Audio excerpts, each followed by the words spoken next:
blessaðan daginn, Gunnar Ingi Gunnarsson heiti ég, forstöðumaður í Lofstofan Baptistakirkja. Þú ert að horfa á Apologia, litla netþáttinn þar sem við tökumst á við spurningar hvað varðar kristna trú. Spurningin sem við erum að díla við í dag eru kristnir fáfróðir og heimskir? Og þetta skemmtileg spurning út af því að maður lendir stundum í þannig fólki. Og þetta eiginlega betri spurning, er fólk stundum fáfrótt og heimsk? Og svarið verður að vera, já, sumt fólk fáfrótt og heimst.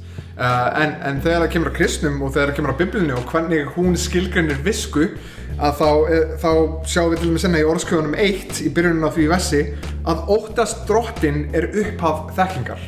Það mjög góðar fréttir fyrir þann sem kristinn og það þú ert allavega kannski ekki sá fróðasti eða svo gáðasti en þú ert allavega á mjög góðri leið og grunnurinn til staðar til þess að vaxa í þekkingu. Eins og Devin hérna fyrir aftan myndavélina skilur ekkert hvað að segja og það ég að tala íslensku og hann Ameríkani. Hann ekki beint beittasti hnífurinn í skúffunni en hann kristinn og því á góðri leið til þess að vera mjög gáður. En við finnum bara í orðskjöfuna 4. kafla og langar að lesa hérna frá versi 5 til 9. Aflaðu þér visku, aflaðu þér hygginda, gleymdu ekki orðum mínum og víktu ekki frá þeim. Hafna ekki viskunni, hún mun varðveita þig. Elskaðu hana og þá mun hún vernda þig. Viska fyrir öllu, aflaðu þér visku, kostaðu öllu til að afla þér hygginda. Hafðu hana í hávegum og þá mun hún hefja þig. Faðmaðu hana og hún mun vera þér til sæmdar. Hún mun setja unaðslega sveig á höfuð þér og sæma þig glæstri kórónu.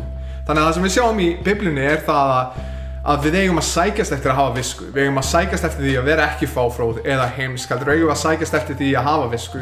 Það sem Biblían segir okkur að upphaf viskunnar að óttast drottinn, að vita hver hann að lofa hann fyrir hver hann vita okkar stað, að við erum ekki Guð og að þekkja að hann svo sem við horfum til og annað eins. Þannig að kristnir auðvitað geta sumir verið fáfróðir og heimskir eins og bara hluta mannkyninu. Þú getur fengið trúleysingja eða búddista eða hindúista eða múslima eða hvað sem það í öllum flokkum sem þú getur mögulega búið til í hausnum á þér einhverjir fáfróðir og heimskir en það sem kristnir eiga að gera og það sem Biblían okkur segir að gera að leitast eftir visku jafnvel þó að það kostar okkur allt og það sem við sjáum í Lúkasarguðspjalli 9. kafla til dæmis bara gott dæmi lærisveinana sjálfa, eins og 12 sem Jesús var með. Margir halda að við horfum á það sem æðislega bara fullkomna einstaklinga, en það sem við sjáum aftur og aftur í Guðspjöllunum og í bréfunum í Nýja testamentinu að þeir voru það alls ekki. Og reyndar voru mest allir af hetjónum í svona trúarhetjum Biblíunnar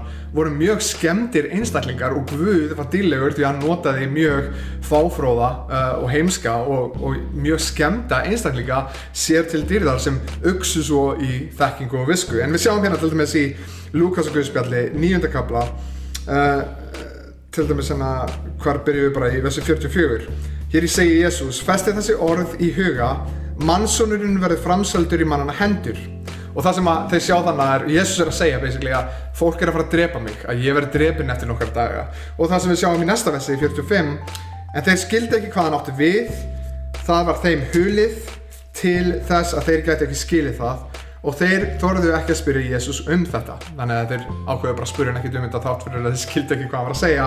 Og í vers 46, sú spurning kom fram meðal þeirra hver þeirra væri mestur. Þannig að Jesús að segja þeim: ég að fara að deyja fyrir syndir heimsins. Ég að fara að deyja fyrir ykkur og þeir skilja ekki hvað í gangi, ákveða að spyrja ekki spurninguna og byrja svo að rífast hver þeirra bestur.